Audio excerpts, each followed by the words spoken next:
When we looked at this area in the Vincentian spirit, it's like, what were the needs of the poor and how can we help them to break out of their poverty? That's why in our mission statement we said that we want to be an oasis. St. Joseph's Service is an oasis where people are welcomed and are empowered by developing skills and talents. And for children, they can come there after school and know that when they walk through the doors that the people inside there care about them and they're not going to let bad things happen inside. It's a safe place to be. It's a place where they can be kids. So it really is an oasis for the young adults and children in that neighborhood.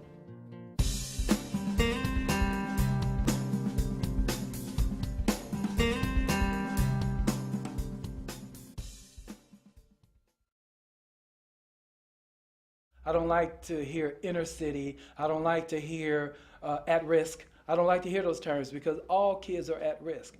Every single child is at risk. I am dedicated to the community I serve, and I actually live in this community. So I see firsthand the needs of the community. I see St. Joseph's Services as a little beacon of hope on the west side of Chicago. I'm Lisa Sullivan. I'm the Executive Director of St. Joseph's Services. I've been in this position for a year. Previous to this, I was a donor, a volunteer for the last 3 or 4 years. St. Joseph's Services is so much to both communities that it serves. We're a safe place. We offer education free of charge, and pretty much we let the participant decide what their goals are, and we help them achieve those goals.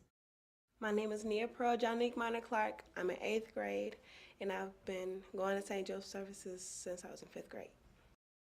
I do art, I dance, we have snack, I do homework. We go in the gym, we go outside if it's nice, go to the library, field trips, and different outings.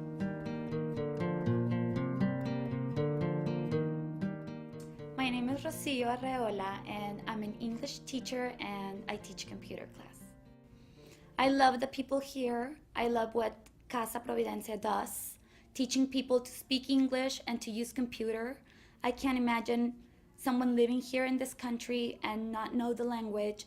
When one woman came in and she said to me, you know, this house is called Casa, and it is my home.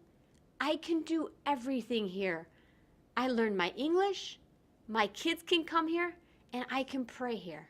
In particular, one of my favorite stories is this person, Rosalia, who started about 4 years ago. She really wanted to learn English for a couple of reasons, and she really wanted to be able to interact with the teachers and the other people at school. And then as she progressed, her English got much better so that she was able to become employed. So she had to quit coming because she worked very, very far away. But last fall, as I was working in my office as the executive director, she banged on my door and said, teacher, can you do me a favor? And she asked me if I could have her daughter join us in our after-school program because she really wanted a safe place for her little girl. St. Joseph's Services in Austin is located in the San Miguel Catholic School. We offer wraparound services for the school children there. We have after-school programs as well as weekend programming to help the children as far as their academic success, their social success. We have sports programs and enrichment programs. It really is a diamond in the rough there.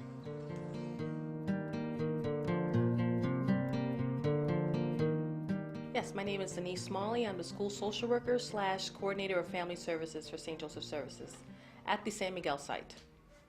And that means I do quite a number of things: counseling, case management, and just overall work with families. So it's really identifying the needs and really providing the resources to get things done. I see us as change agents in the community. An example of that is one of our kids came into San Miguel, and they came in at 5th grade, and he had a 1st grade reading level. And the kid said, we always say you're going to go to high school and you're going to go to college. That's a mantra. High school, college, high school, as a given, like it was. It was a given for me. I wanted to be a given for the kids. So we kept saying, you're going to high school. He said, nope, I'm not going to high school. Oh, yeah, we're going to work on this, and you'll get your reading level up. I'm not going to high school. Well, it's okay. You're at a 1st grade reading level. We have a program. We can help you get. I'm not going to high school. And finally, we have a social worker that works with the kids there, and she's like, why don't you want to go to high school? And he said, you die when you go to high school. Now, for most kids, you'd think that was a delusion. But in his area, he had seen and heard about so many kids here in Chicago getting shot or killed in high school. His paradigm was you live a good life in grade school and then, so why would you even study?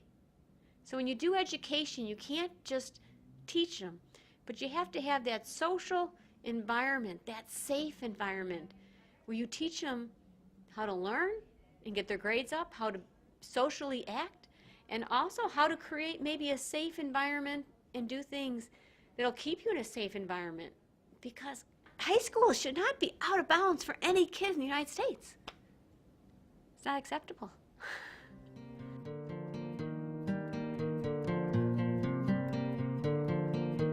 My name is Bradley Johnson. I'm the site manager for St. Joseph Services.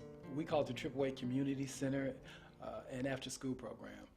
And so I've been here 2 years. We do make a difference. We give the kids an opportunity to be kids. Weekends, we get a lot of teens. I get anywhere from sometimes as low as 40, but up to 100 who come and play basketball on Sunday afternoon.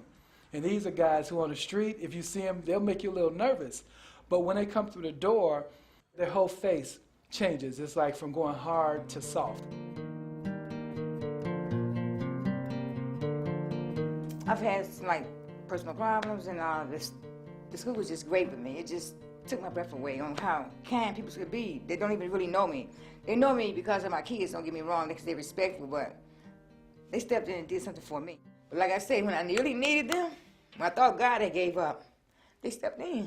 The wonderful thing about St. Joseph's is, even though it has a name that has been around Chicago with the Daughters of Charity for many, many years, we used to have St. Joseph's Hospital.